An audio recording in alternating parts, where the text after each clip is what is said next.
اكبر جني كنت ترى. دحين لابس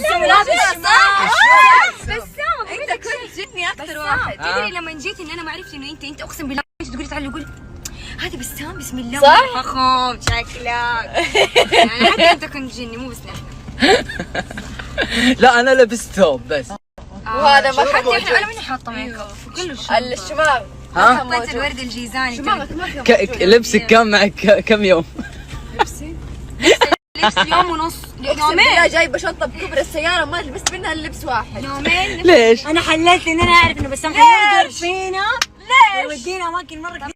بلسان الغدارة ما قالت لنا انه بسام حركاته انه كذا خاصة عليه فجأة يلا ننام يلا ننام يلا دج. يلا البيت، يلا ميك البيت. اب. طيب يومين مو يوم نفس اللبس يومين انا يا اخذت طالب. شنطتي السفر في كل مكان معايا في الجبل. بس ما نطلب تحت حقك الجبل. يعني انت صراحة مرة ابسطتنا واسعدتنا وديتنا اماكن مرة حلوة وحبيت. اخير تجربتكم في جازان كيف في كانت؟ الاخير انت مو صنعت يومنا، انت صنعت جزء من حياتنا بذكريات جدا كانت سيئة مع بيلسان.